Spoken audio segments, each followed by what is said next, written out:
Hello students, তোমাদের সবাইকে আমাদের চ্যানেলে ওয়েলকাম জানাই। আজকে আমরা দেখো তোমাদের ক্লাস 6 এর প্রশ্নবিচিত্রা থেকে ফার্স্ট সামেটিভ ইভ্যালুয়েশনের জন্য পরিবেশ ও বিজ্ঞানে যেটা 3 নম্বর স্কুল, সেই স্কুলের সমস্ত কোশ্চেনের সঠিক আনসার আমরা পরপর দেখে নেব। তাই অবশ্যই তোমরা ক্লাসটি শেষ পর্যন্ত মনোযোগ সহকারে দেখতে থাকো। দেখো আমাদের 3 নম্বর স্কুলের মধ্যে যেটা প্রথম প্রশ্ন দেওয়া হয়েছে, অ্যাজোলা বাতাসের কি করতে পারে, কাকে আবদ্ধ করতে পারে? আনসার হবে নাইট্রোজেনকে আবদ্ধ করতে পারে।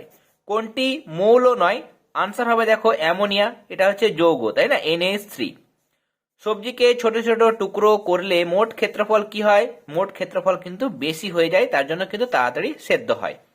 এরপরে আর্জেন্টাম, আর্জেন্টাম হচ্ছে এটা সিলভারের ল্যাটিন নাম, তাই না, AG, এটা হচ্ছে সিলভারের চিহ্ন।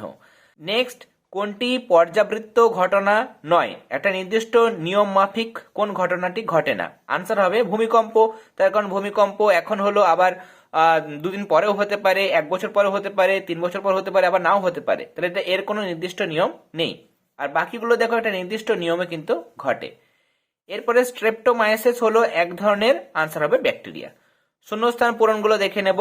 প্রথমটা দেওয়া হয়েছে পিঁপড়ে আর কার মধ্যে, মানে এই কোন দুটি হচ্ছে মিথজীবী প্রাণী? পিঁপড়ের সঙ্গে জাব পোকার কিন্তু মিথজীবী সম্পর্ক দেখতে পাওয়া যায়, তাহলে এখানে জাব পোকা বসাবে। সত্য মিথ্যার মধ্যে দেখো দেওয়া হয়েছে গ্রাফাইট অধাতু হলেও তড়িৎ পরিবহনে সক্ষম, এটা কিন্তু সত্য, তাহলে তোমরা এখানে মন্তব্যটি সত্য লিখবে। PCl5 এর পুরো নাম আমরা আগের ক্লাসে বলেছিলাম যে 5টা থাকলে পেন্টা কথাটি ব্যবহার করা হয়, তাহলে ফসফরাস পেন্টা ক্লোরাইড, এটা হবে এটার সংকেত।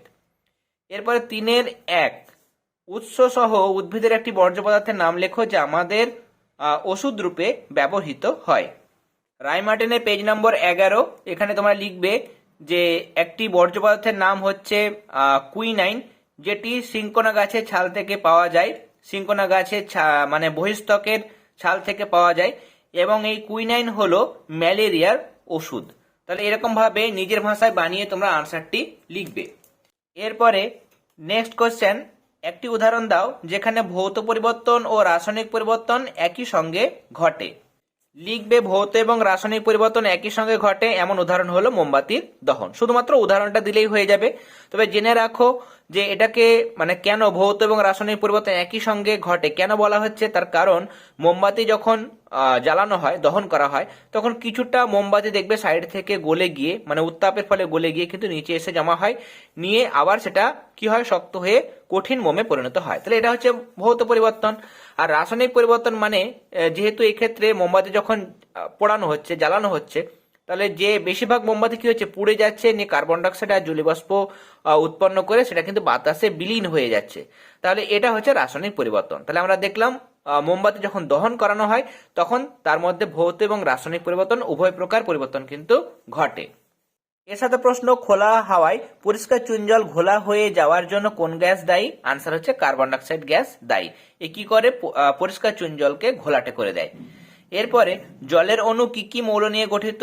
জলের অণু মানে জলের সংকেত তোমরা জানো H2O, তাই না, H2O। তাহলে এর মধ্যে হাইড্রোজেন এবং অক্সিজেন এই দুটি মৌল থাকে।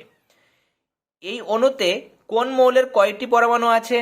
তোমরা এখানে দেখতেই পাচ্ছ যে জলের অণুর মধ্যে যেহেতু H2O, তাহলে হাইড্রোজেনের 2টি পরমাণু আর অক্সিজেনের 1টি পরমাণু আছে।